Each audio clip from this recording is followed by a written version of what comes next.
story begins. In a dark and messy apartment, trash bags are everywhere, covering the floor, blocking the way, the windows. So filthy that not even sunlight can break through. Old, torn calendar pages are taped on the wall. A desperate attempt to track the days. Here lives a young boy, Tsuro Krosu. Trapped inside this place. It's trapped inside his mind. Tsuro is struggling. Ever since he failed to get into university, he shut the world out. He cut ties with everyone, even his own parents. Now, he believes he has no purpose. Nothing changes. Nothing excites him.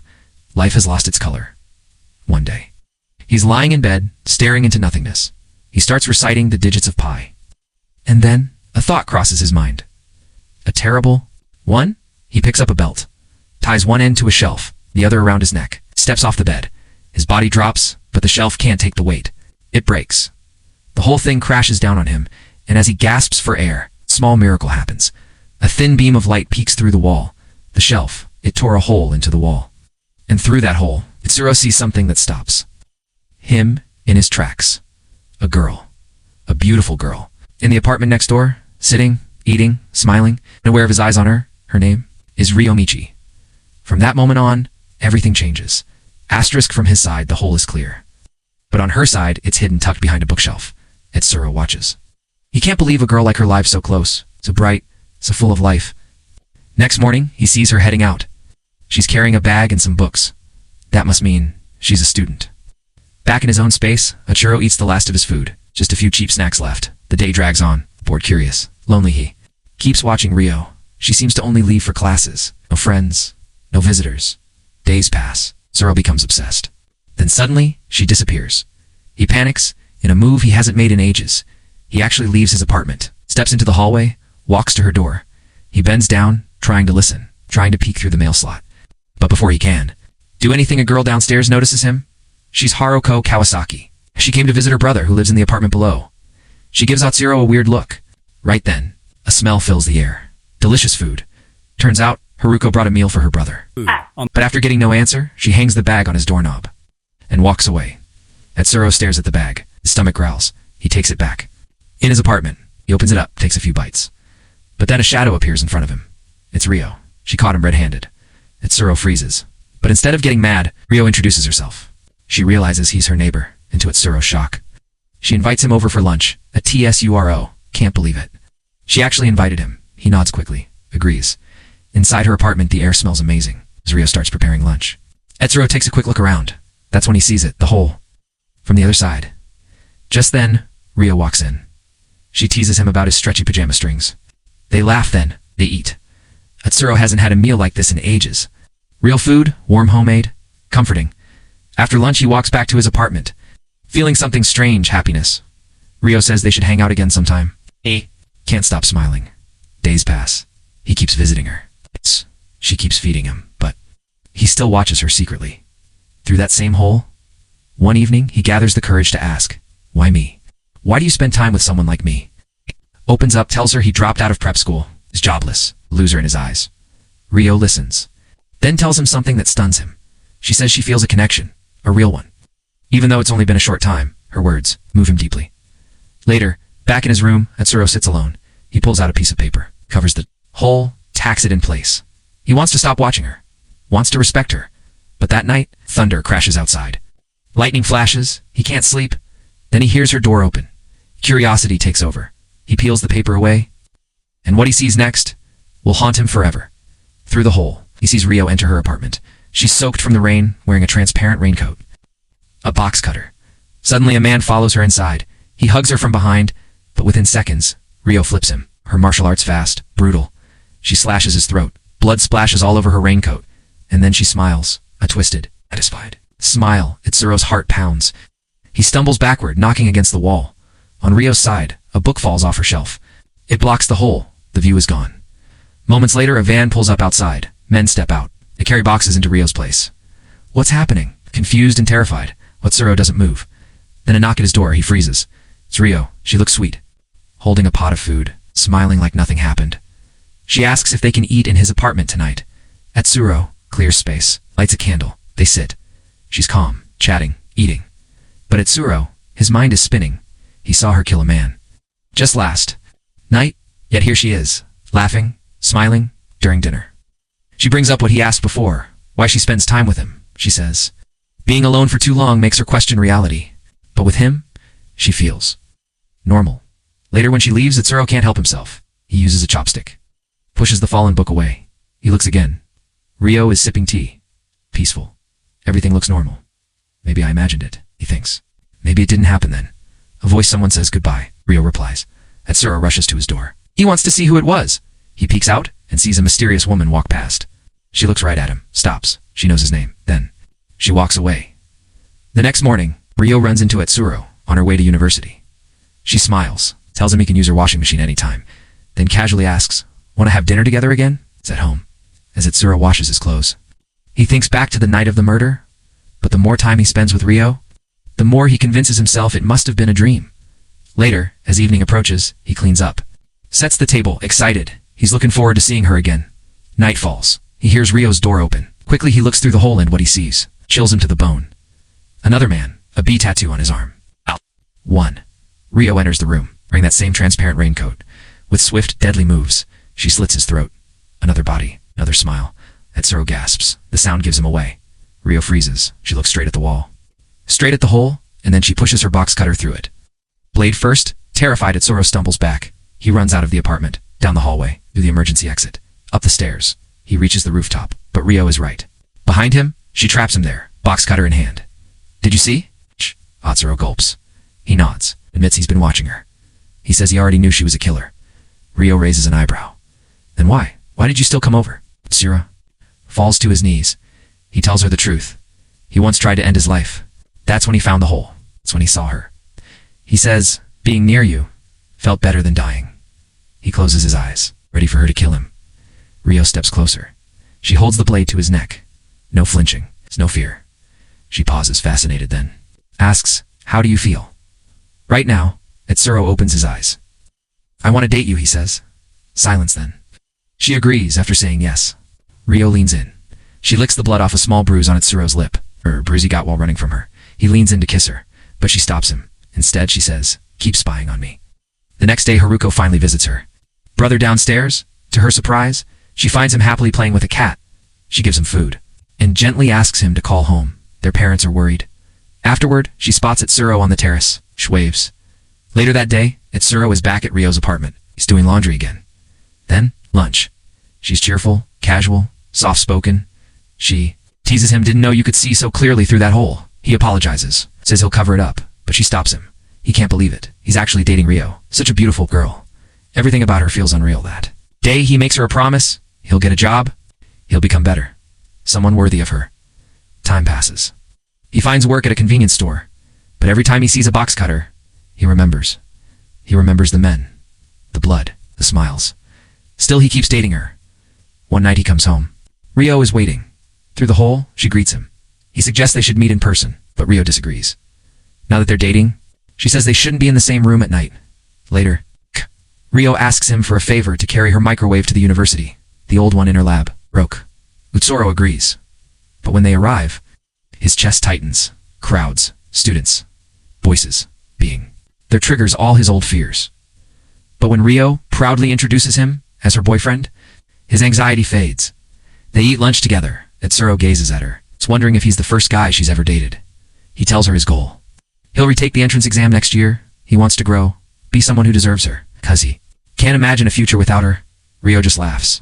She finds it funny that someone like him thinks he needs to be better for her. She reminds him, "I'm a murderer. I have no plans to stop." Later that day, after class, Ryo turns to Itsuro and asks, "Are you hungry?" They head out together. Everything feels normal, but then Ryo suddenly stops. She pulls out her clear raincoat, slips it on, then grabs a woman on the street, right there, in broad daylight, and slits her throat. Blood sprays across the wall. Itsuro looks away, shocked. Ryo turns to him. "Are you okay?" From that moment on, Ryo stops hiding. She starts killing. Openly, during their dates, she'll pick someone at random and just end them. Right in the street, without warning. Itsuro starts to wonder. Is there a pattern? Does she pick her victims randomly? Ryo tells him she follows her own rules. She even keeps a list of local criminals. Itsuro tries to make sense of it. He asks, "So, you're like an ally of justice?" They both laugh, but deep inside, he's not okay. Something about it feels wrong, even if the people she kills are bad. At work, Itsuro keeps checking the news. Nothing, no reports. No murders. It's like none of it ever happened. That afternoon, on his way home from work, Atsudo runs into Kawasaki, his neighbor. They talk about cats. Normal. Harmless. Later, he meets Rio at the park. They sit together and share a chocolate. And coffee ice cream he bought it just for them. Rio looks touched slowly. Ichiro's life begins to feel stable. He's working. Had someone. Buys a new phone. But deep down he's still haunted. He looks at Rio and thinks she keeps killing. And I keep pretending it's okay. One evening, while working, at the register, Haruko walks in. She's buying snacks. Atsudo feels guilty. He gives them to her for free. He still remembers stealing her food bag. Later that night, Zoro comes home. Finally, the electricity in his apartment has been restored. Excited. He calls out to Rio, but there's no answer. He walks over to the hole. Looks through, and sees a note taped on the other side. Stay in your room at 10 p.m. confused. He waits. Then at exactly 10. He hears movement. He peeks through the hole and freezes.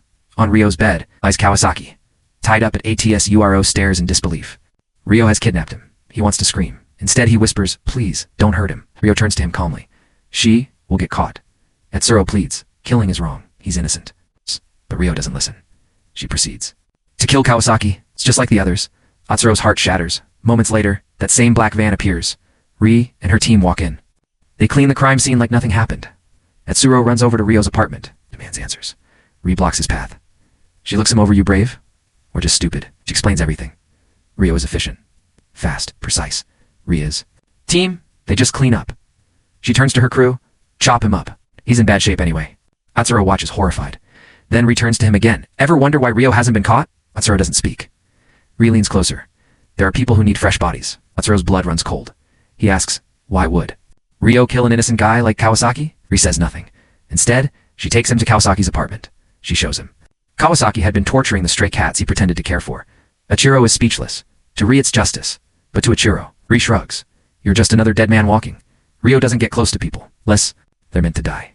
The next morning, Rio knocks on Atsuro's door, but he doesn't answer. She calls his name. No reply. Desperate to see him, she jumps from her balcony straight onto his. She slides the door open and walks in. Atsudo is lying in bed. He tells her he's not feeling well, so she lies beside him. She holds him to help keep him warm, softly. He speaks killing people. It's wrong. Rio turns her head. Are you upset because I killed someone you knew? Atsuro stares at the ceiling. I'm not defending him. There should be rules. Rio stares back. You really think people get to decide who lives or dies? She goes on. Every country has its own rules, and those rules, they change all the time. There's no true justice. Tsuro takes a breath. Then finally says, I don't want to see you kill anymore. Rio's eyes widen. She gets up, says nothing, walks out of the apartment. But even as she leaves, Itsuro knows the truth. He still likes her, no matter what. Later that day, he runs into Haruko. She's worried. Hasn't heard from Kawasaki. No calls, no visits. Itsuro tries to leave, but she gently stops him. Have you seen him? Before? He can answer. Rio appears. Jealous, she asks. Who's this? Haruko politely introduces herself, mentions that her brother lives in the building. Rio smiles sweetly and invites her over to wait at her apartment. Ichiro panics. He quickly sends Haruko away, tells her he'll call her if he hears anything. That night, at dinner with Rio, Itsuro can't relax. He's scared Haruko will come back, that she'll find out the truth. He asks Rio, are you planning to kill her too? Rio just smiles. She reminds him of her rules. If I start killing like that, it puts my character in question. She promises she won't hurt Haruko. A few days later, Haruko sends Atsudo a message. She wants to meet, to talk about her brother. But before he can decide, someone grabs him from behind, pulls him into a black van. It's Ri. She looks him over, cold and sharp. Become someone worthy of Rio, or I'll kill you. Atsuro brings up Haruko, says she's still looking for Kawasaki. Ri shrugs. Don't worry. And she leans in. You're useless alive. But you'd make a great corpse. Later that day, Atsuro meets Haruko for tea. She's desperate. She tells him she filed a missing person report, but then canceled it. She's scared. She asks Atsuro to go with her. To speak to the landlord, she can't face it alone. He agrees. They go together at Kawasaki's apartment. The landlord opens the door. Inside, everything looks clean. To clean Reina's. Team was here. They erased it all. Every tool Kawasaki used. Gone. A fake plane ticket lies on the table. It looks like he just went on a trip. Outside, Haruko walks with Achiro. She's still worried. Still feels something's wrong. But Achiro forces a smile. Says maybe he's okay. Haruko apologizes for bothering him. She thanks him for his help. Before leaving, she says, if there are any updates, let me know. But then adds, actually don't. I don't want to upset your girlfriend. Atsuro walks home, heart heavy. He admits to himself, even though he's dating Rio, he doesn't really know her. She's twisted. It's unpredictable. Later that night, sees something. A man. With the same B tattoo as the last victim. Rio's earlier target. The man puts his arm around Rio, but this time she doesn't push him away. At dinner, Atsuro brings it up. Who was that guy? Rio just shrugs. I'm a university student. I can meet anyone I want. Suspicion grows in Atsuro's chest. Are you going to dump me? Rio glares. You've been spending time with Haruko. Atsuro denies it. I was only trying to protect you. Rio isn't convinced. She reminds him Reina covered all her tracks, and yet, he's still sniffing around with Haruko. That makes her mad. She storms off, before leaving. She tells Atsuro cut Haruko off. He hugs her, tries to calm her down. But when he leans in for a kiss, she threatens him. I'll kill you. At night, Rio meets with the B gang. They're waiting for her. They offer her a deal. Be their personal killer. But Rio rejects it. The gang leader steps forward. He reminds her, you killed one of us. That means she now belongs to them, their crew. Their rules, he warns her if she refuses to work for them, they'll kill a turd. The next day, Rio is waiting outside Atsuro's workplace. She walks him home. At the apartment, they find Haruko outside waiting. She smiles politely. So Rio invites her in. The three sit together, drinking tea. Haruko pulls something from her bag. A postcard. It's supposedly from Kawasaki. But Atsuro knows. It's fake. Reina's team must have created it to keep her from suspecting. They think Haruko is upset, confused. Why won't her brother answer calls? What is she supposed to tell their parents? Suddenly she collapses. She's been drugged, Rio. Calmly places her teacup down, revealing her plan. She's going to kill. Haruko.Atsuro panics. He pleads with her. You said you wouldn't kill innocent people. But Rio looks at him, her eyes cold. I make my own rules. Tsuro's voice trembles. If you keep doing this, the police will catch you. Rio grabs a knife, presses it to his neck. If you keep talking, I'll slit your artery and let you bleed out. But Atsuro doesn't stop. Keeps trying to talk her down. And finally, she steps back. Haruko begins to wake up. Dizzy, confused. She looks at Atsuro and suddenly confesses, I have feelings for you. Their moment is interrupted.